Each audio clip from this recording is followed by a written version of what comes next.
Hello friends, नमस्कार दोस्तों। Knowledge for life group में आपका हार्दिक स्वागत है। Welcome welcome. तो दोस्तों, आज हम बात कर रहे हैं एक और इंटरेस्टिंग टॉपिक की, और फिज़िक्स का यह टॉपिक है। चैप्टर का नाम है work, power and energy. Work, power and energy यानी कार्य, ऊर्जा और शक्ति। कार्य, ऊर्जा और दोस्तों क्या है? शक्ति। तो इस टॉपिक की हम यहाँ बात करेंगे जो कार्य से संबंधित है और शक्ति से संबंधित है और ऊर्जा से संबंधित है। तो दोस्तों, आगे बढ़ने से पहले मैं यह बताना चाहूँगा कि अभी तक यदि आपने चैनल को सब्सक्राइब नहीं किया है तो सब्सक्राइब करें, वीडियो अच्छा लगे तो शेयर करें और साथ साथ दोस्तों वीडियो को लाइक भी करें यदि अच्छा लगता है तो बिना समय गवाए दोस्तों शुरू करते हैं। और सबसे पहले हम वर्क के बारे में पढ़ेंगे। वर्क, तो वर्क क्या है? दैनिक जीवन में आप जानते हैं वर्क यानी कि जो भी हम काम करते हैं, जो भी कार्य किया जाता है, उस काम और कार्य को हम दोस्तों क्या कहते हैं? वर्क कहते हैं। तो यह एक्चुअल में वर्क होता क्या है? इस वर्क के लिए हम दो चीज़ें लेते हैं। एक तो लेते हैं बल और एक दूसरा हम क्या लेते हैं दोस्तों? विस्थापन। यानी बल और विस्थापन, इन दोनों के जो गुणनफल है उसको हम कार्य कह देते हैं। यानी वर्क जो है वो फोर्स एंड डिस्प्लेसमेंट, और फोर्स और डिस्प्लेसमेंट का कौन सा प्रोडक्ट है दोस्तों? स्केलर प्रोडक्ट होता है। कौन सा प्रोडक्ट होता है? Scalar product. यानी बल और विस्थापन के अदिश गुणनफल को हम क्या कहेंगे दोस्तों? कार्य कहते हैं। बल और विस्थापन के अदिश गुणनफल को कार्य कहते हैं। The scalar product of force and displacement called work.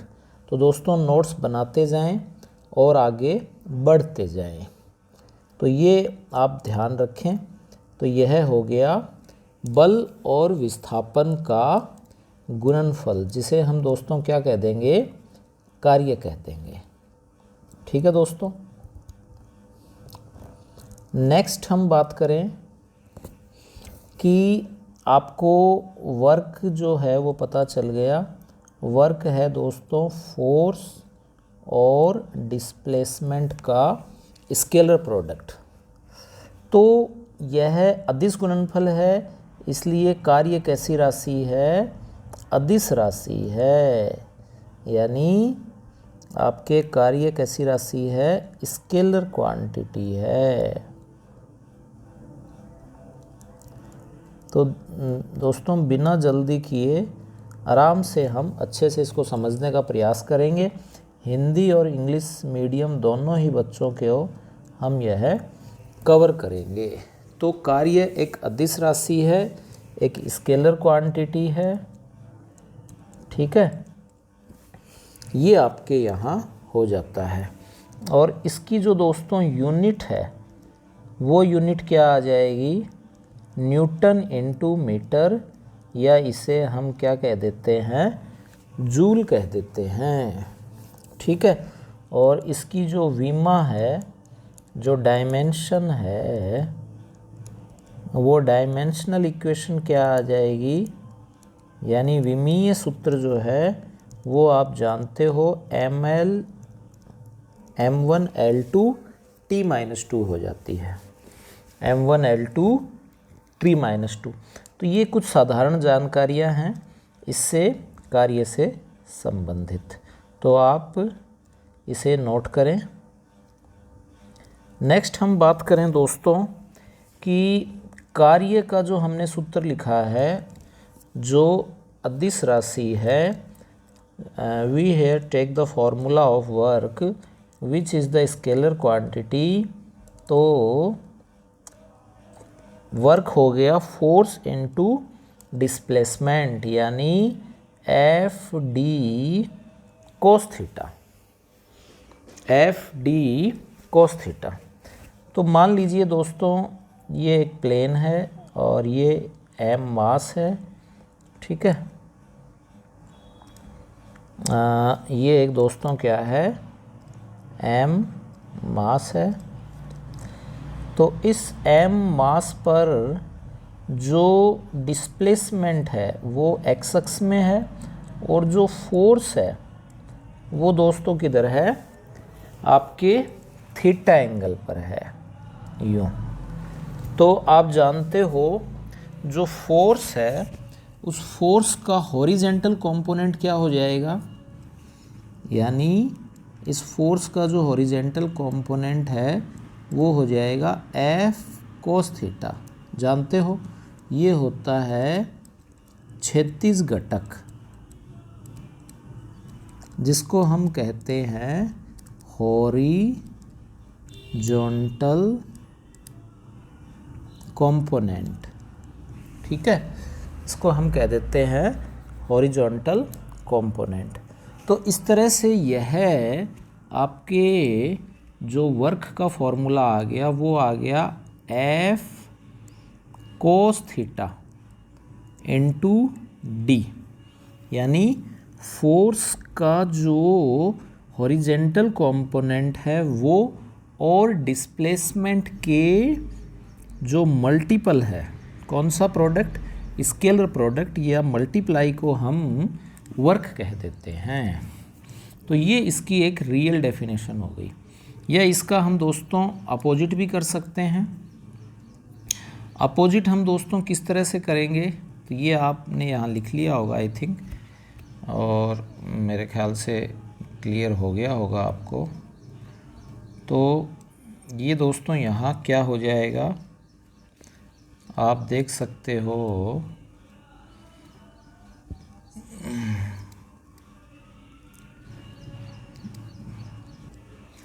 हाँ। तो दोस्तों ये हो गया हॉरिजेंटल कंपोनेंट ऑफ फोर्स और आपके जो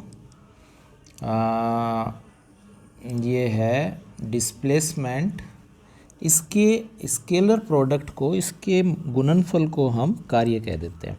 या इसका उल्टा भी कर सकते हो दोस्तों, जैसे मान लीजिए आपके ये एम मास है, ठीक है, और फोर्स लग रहा है इधर और डिस्प्लेसमेंट है आपके थीटा एंगल पर। तो हम इस डिस्प्लेसमेंट को फोर्स के अलोंग लें तो ये जो फॉर्मूला है जो आपने लिख रखा है यही यूज में ले लेंगे, यानी फोर्स तो ऑलरेडी एक्स अक्ष में है और ये जो डिस्प्लेसमेंट है इसका यहाँ जो हॉरिजेंटल कंपोनेंट है वो दोस्तों यहाँ आ जाएगा एफ, तो है ही ऑलरेडी, और ये आपके दोस्तों आ गया है डी कोस थीटा, यानी डी कोस थीटा डिस्प्लेसमेंट का आपने हॉरिजेंटल कंपोनेंट ले लिया है।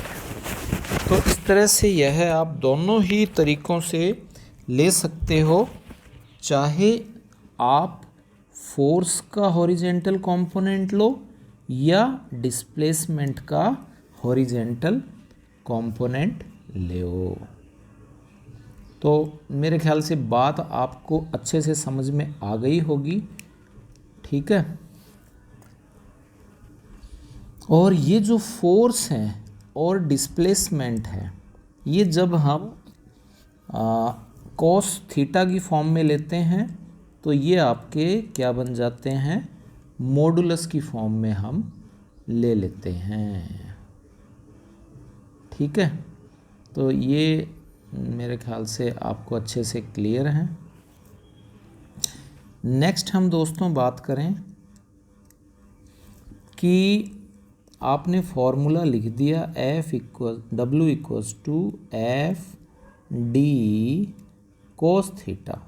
अब इसमें दोस्तों थीटा इक्वल्स टू 0 हो जाए, यानी m जो मास है उसी की डायरेक्शन में ही यानी m जो मास जिधर भी मूव कर रहा है उसकी डायरेक्शन में ही फोर्स है और उसकी डायरेक्शन में ही डिस्प्लेसमेंट है। तो cos 0 क्या आ गया 1, तो W equals to F D, तो ये मैक्सिमम वैल्यू आ जाएगी। सेकंड हम दोस्तों कंडीशन लें कि थीटा इक्वल्स टू यदि हम 90 ले लेते हैं, तो ये आप क्या देख रहे हो कि ये m मास है, ये डिस्प्लेसमेंट x अक्ष में है और फोर्स किधर है, y अक्ष में है। ठीक है, या फोर्स को हम ऊपर लेने की बजाय यदि हम ये डिस्प्लेसमेंट यदि यहाँ ले लें यूँ इस तरह से, ये फोर्स नीचे की तरफ ले लें, तो दोस्तों क्या होगा कि जो m मास है वो न तो डिस्प्लेसमेंट के अलोंग और न ही फोर्स के अलोंग, इनके बीच में कहीं यूँ मूव करने का प्रयास करेगा। तो जो थीटा इक्वल्स टू 90 हो जाएगा, तो जो वर्क डन है वो वर्क डन तो क्या हो जाएगा दोस्तों, 0 हो जाएगा। और यहाँ यदि वो मूव करता है तो ये जो पाथ है ये पैराबोलिक पाथ बन जाएगा, पैराबोलिक पाथ बन जाता है।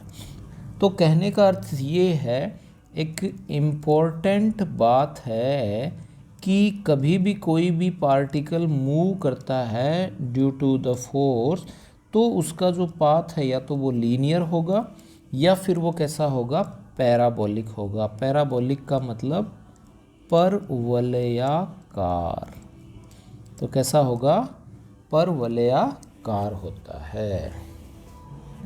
तो ये आप दोस्तों ध्यान रखें। ठीक है, तो ये इम्पोर्टेंट बात यहाँ निकल के आ जाती है।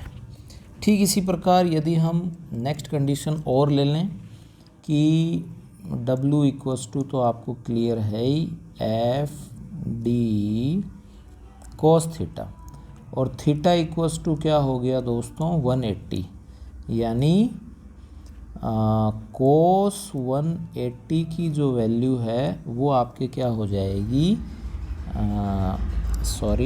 -1 हो जाएगी।